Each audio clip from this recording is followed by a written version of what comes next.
practice some journal entries. Remember the most basic rule, all journal entries balance. Debit means left, credit means right. Our other rules are assets, things on the left-hand side of the accounting equation, increase with debits. Liabilities and shareholders' equity, accounts on the right-hand side of the balance sheet, increase with credits. Revenue increases equity, and expenses and dividends decrease equity.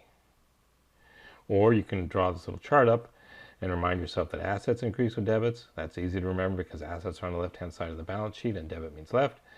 Liabilities and shareholders' equity increase with credits. That's easy to remember because those accounts are on the right-hand side of the balance sheet and credit means right. Expenses are debits, expenses are debits, expenses are debits. And revenue, which is the opposite of expenses, must increase with credits. Finally, dividend starts with D, and that reminds us that we record those with debits. First transaction, the company issues common stock for $50,000. In this case, issues means sells. So we're selling equity in our business for $50,000. What's happening to cash? Cash is an asset. It's going up, so we're going to debit cash.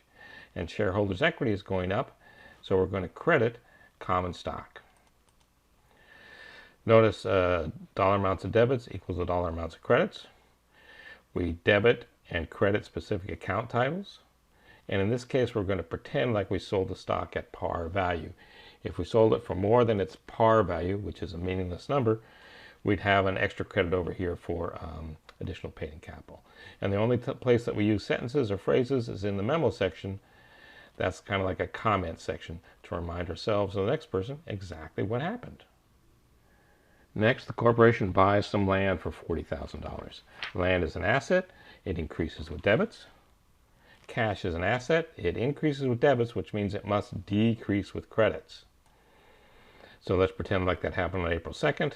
Debit land for $40,000, credit cash for $40,000. Next transaction, we fill up the supply closet with $3,700 worth of supplies. That is an asset, so it's going to increase with debits.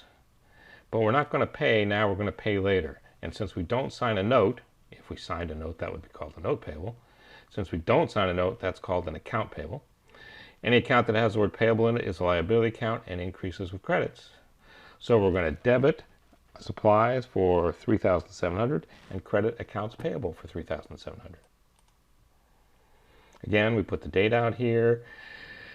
We write the debit first, we indent a little bit, we write the credit, and we debit and credit specific account titles and write our sentence in the memo section. The next transaction, we perform some services for a client and get paid in cash. We're getting paid in cash, so cash is going up. Cash is an asset. Assets increase with debits. Then we're going to have some revenue. We earn something. We satisfied a performance obligation, so we get to book some revenue. Revenue is recorded with credits. So let's say it's April 4th. We debit cash for $7,000 and credit service revenue for $7,000. I'm going to make this service revenue account in red font because it's an income statement account. The rest of these accounts are all balance sheet accounts, but this service revenue is an income statement account. And again, we debited and credited specific accounts and wrote a little sentence in the memo section. Next transaction is just like that one, except the client is going to pay us later. So we do the work, we satisfy the performance obligation, we get to book the revenue, but we're going to receive the money in the future. That's called an account receivable. Account receivable is an asset. Assets increase with debits. The revenue accounts, they increase with credits. So we're going to credit service revenue for $3,000. Next transaction, we pay our rent of $1,100, our salary expense of $1,200, and our utilities expense of $400 by writing the check for $2,700. Expenses are debits, expenses are debits, expenses are debits. So we're going to debit the expense accounts. Cash is an asset. It decreases with credits. So we debit rent expense, debit salary expense, debit utilities expense, and credit cash. In real life, there'd be 3 separate credits to cash because we wrote 3 different checks. It'll make our bank account easy to reconcile. But since we're just learning accounting, we're going to credit cash for the $2,700. The next transaction is we're going to pay off some of this accounts payable that we incurred before on April 3rd. We're going to pay it down by $1,900. Accounts payable is a liability account. That means it increases with credits and decreases with debits.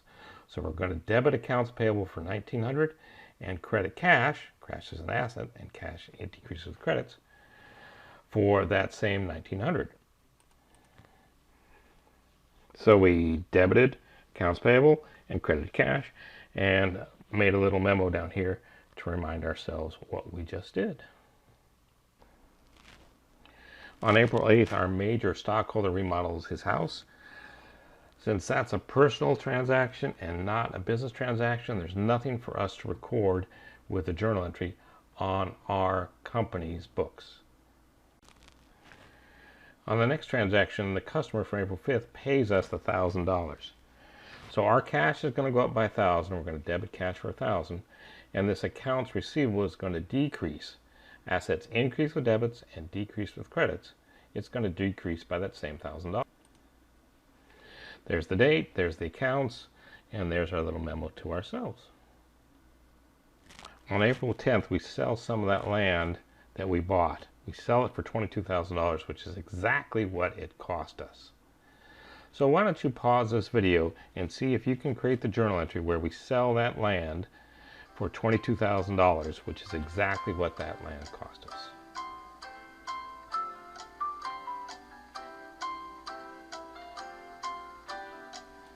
I hope you got it.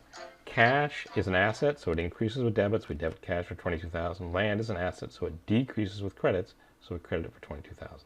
If we had sold it at a gain, if we sold it for more than $22,000, we'd have a gain, which is a credit. If we sold it for less than $22,000, we'd have a loss, which would be a debit. Last one, the company declares and pays a dividend of $2,100. Dividends are recorded with debits.